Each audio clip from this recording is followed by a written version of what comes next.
we've got a nice question in from Trudy Stevens, saying, do you think that the concept of resilience has changed in any way as a result of this pandemic? So has people's resilience been impacted? You know, and are we seeing that? Are you seeing that in your organisation? And if so, you know, how, or even if you haven't, I suppose, how are you adapting your leadership to map into this next phase, Phil? It's a great question. Thank you, Trudy, for that question. So my view would be, you know, right now is never waste a good crisis. That's a really fabulous, you know, for you as a leader of an organization, it will be a time when actually you can also teach your organization about, I hope, what great leadership can look like as you go through it. And from my point of view, I've had to slightly recalibrate. I would normally describe myself more as a sort of transformational leader, if you like. I'm much more big picture, more about the future, you know, about motivation and inspiration, about how we get there and ensuring that the organization then gets set up to achieve those future goals. But I think at times like this, when we get into this sort of chaos mode and crisis mode, I very much come back down to transactional leadership, where you know, I come from zoomed out position to a zoom in position to make sure I'm on the ground, understanding what the situation is. And I use a mnemonic which serves me very well, which is about keeping calm in a crisis, and that's CALM. The first element of that is actually about compassion, making sure that you keep your people at the forefront of your mind, and the fact that everyone's being impacted in one way or the other. The second element to that is action orientation.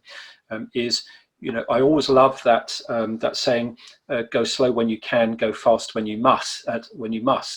Right. And that is always something that I do. Is I always like to ponder about things. I'm not about instant decisiveness, because sometimes that can mean to poor decision making. But actually, if you have if you have time to decide, take time to decide. But if you don't, then understand that you do need to decide and have a high degree of action orientation about the thing. So ask your team what decisions they need in order to move quickly, and begin to make those decisions and prioritize those decisions.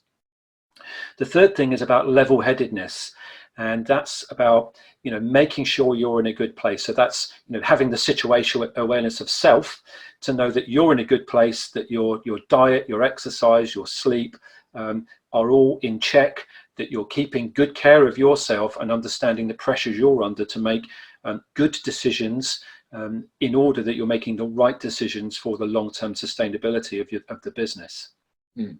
And the end bit of it is really just, I call that mindfulness, which is really being mindful about every decision that you're taking, and considering the longer term impact of such decisions too.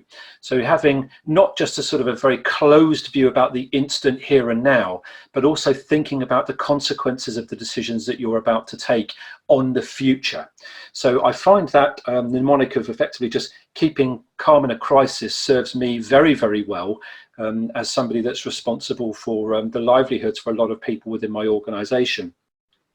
And I think the final thing is actually these crises, what they do is they allow you to identify your revealed weaknesses as an organization.